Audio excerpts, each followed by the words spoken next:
Ma alustan kohe sellest, et meil on väga värsked uudised ja kõige tähtsam on see, et lumi on maas. Autod ilusti on nii-öelda omas õiges keskkonnas praegu hetkel, et selline meil see Eestimaa on. On need sellised talveautod? Jaa, see on nii hea varustusega ja nii turvaline auto, et vanasti olid väikse autoga talvel sõita Tallinnast Tartusse on ohtlik või ei tea, kas tasub minna. Et kindlasti enam ei ole seda muret. Et tal on teljevahe ja rööbe on endisest suuremad, teel püsib hästi, kõikvõimalikud juhiabimehed on peal ja juba hinnad alates mudelist 13900 on tal peal istmesoojendused ja roolisoojendus, mis on üks kulda väärt asi. Et keegi küsis ka naaber, et kui oled sa siin palja käsi toimetad auto ümber ja kraabid seda lumest puhtaks, see pole viga, et rool on nii soe, et käed lähevad kohe soojaks. See on vist päris selline üldine suund, et täna sellise juba odava klassi auto pealt, ikkagi alla 20 000 on väga odav auto on ju. Sa leiad sellised asjad pealt? No ja ma ütleks, et ega kõigilt ei leia, aga miks ma ütlesin, isegi see meie hinnad alates mudel on 1,2 ja seal on ka korralik 4-silindriga mootor ja päris korralik varustus. Automaadi hind on alates 15 900 ja siis see auto, mida ma tahaks natuke lähemalt teile näidata, seal on küll peal kõikvõimalikud maailma kellad ja viled, pargib ise, LED tuled, täis digitaalne klaster, suur online navi ja selle hind on siis 19 900. Aga varustust on seal, ütleme isegi ühe nagu pereauto kohta kõvasti üle keskmise, rääkimata nüüd väikeautost. Tal on terve auto jagu varustust, sellise kõrgklassi auto hinna jagu varustust võib öelda. Ütleks niimoodi, et kui siin võtta mõni bränd, kus sa maksad rohkem nime eest, siis ainuüksi lisavarustus maksab sama palju, mis sa sinna pead ka juurde ostma, mis on meie sellel tippmudelil Style'il juba standardis. Ja ega üle ümber ei saa ka tänapäeva mootoritehnoloogiast, et need liitrised turbod, mis siis on nüüd võimsamatel mudelitel, need on meil ka nüüd hübriidid. Et kes tahab hübriidi, saab seda nüüd ka i20 peal. Sa saad selle lisapaugu sealt juurde, mis võib-olla sellest 1-liitrist mootorist vajaka jääb? Ega sealt ei jää vajaka, ta on turboga päris hea piprane mootor. See on kerge auto ka arvatavasti? Just, et ega muidu Ott ei sõidaks üks autoga. Et eks Ott saab ka peatselt selle uue kerega i20, et hetkel tema tööriistaks on ju veel nagu eelmise põlvkonna oma. Aga varsti saab ta samasuguse. Sinna ma tahtsingi jõuda, et räägime üldse, millega meil tegemist on, et toome selle kõige magusama asja veel välja, et uus i20 ja Eesti rallisõbrale kindlasti tuntud auto. No võt, seda ma tahtsingi öelda, et sina võid tulla täna inimesena salongi ja sa saad uue i20 ennem kui Ott saab, sest Otil ei ole veel uue kerega i20 WRC-na. Aga eks ta tuleb ka varsti. Need kaks autot tunduvad suht ühesugused, on nad siis? Nad on mõlemad i20 ja automaadid, aga see sinine on komfortvarustusega ja hall on siis kõige parema style-varustusega. Et seda halli võikski nüüd minna vaatama ja proovima.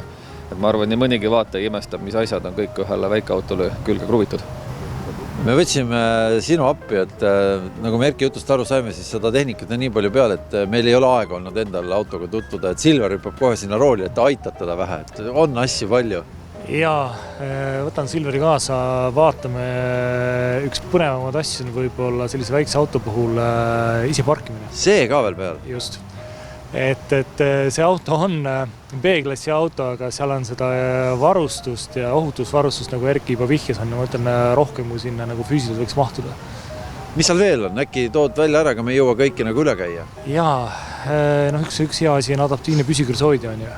Mina ilma selleta täna enam pikka otsa ette ei võtaks. Just, jälle ohutus ja väsimus ja lisaks sellele, et teile annab sulle märku, et esimene auto hakkas liikuma, kui sa võib-olla oli tähelepanu, oli mujal näiteks foori all ja nii edasi, väsimuse tuvastus ja kõik sellised väiksed asjad on nagu juurde tulnud juba, mida vanasti läinud luksusautodel.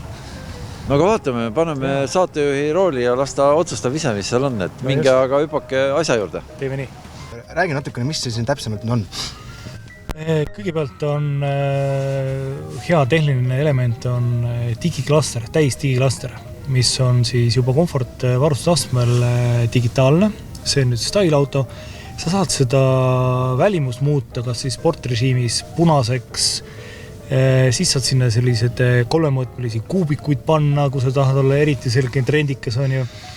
Lisaks siis see laieneb üles ja keskkonsoolile, mis on samuti 10,25 tolli. Öösel tavasõitis on ta selline võib-olla rahulik, ei kriivi silma, kui sa tahad navi vahitad ainult siia ekraanile, seal tuleb kohe linnaplaan ette. Ühesõnaga, tal on siis kogu nagu SIM-kaart sees, et ta saab selle kuskilt netis kogu kätte? Jaa, tal on netiühendus, ta on kogu aeg ühendatud internetiga. Hyundal on nüüd 5 aastaks täpselt sama palju, kui autogarantii on tasuta SIM-kaart kliendile. Ja tänu sellele sisse installeeritud SIM-kaardile sa näed online'is ilma ennustust. Kui on ummik, siis ta teeb selle tänava punaseks. Kui ummikut ei ole, näitab seda rohelisena. Ta näitab liikluskaameraid, ta näitab foorikaameraid, hoiatab, et sõida sealt 50 või 70 või ja nii edasi. Minul on alati tähtsam on autodisain, mis siin auto näeb väljast hea välja, aga tegelikult enamus, ütleme, 99% ajast ikka istud autos sees. Ja siin autos on nähtud vaeva ka selle sisemise disainiga, mis on siis nagu ekraani just jääb välja poole. Ehk siis need rohelised aktsendid, mis on igal pool ja rohelised õmblused ja üldsegi need jooned, mis joonistuvad siin ees siis selle õhuavade juures.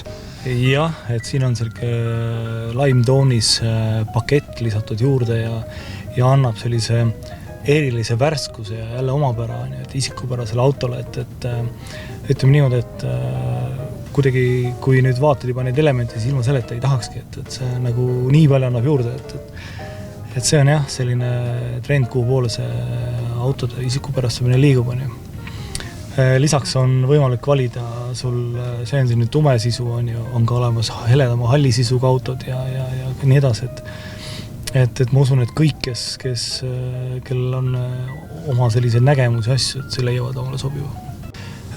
Lisaks on siin menüüs võimalikult palju asju, mida sa saad seadistada enda järgi, millised värvid, kuidas tuled toimivad, mis on su eelistused, luua omale endale üks profiil, abikaasale teine profiil, võib-olla tal on teised värvieelistused ja nii edasi, et kõik see pool on nagu olemas, et teha selline endale isiklik auto. Mul enda auto ka minu suureks rõõmuks on ise parkiv, aga siis proovime selle auto ka ära, et lähme natuke sõidame ja vaatame, kuidas see auto ise ennast ära pargib. Teeme nii. Okei. Leidis. Tõllude käik, lasen käed roolilt lahti.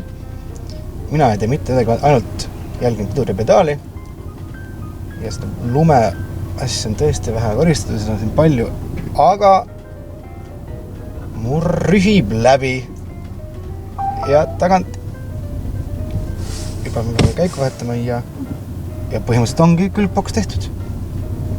Ideaalne.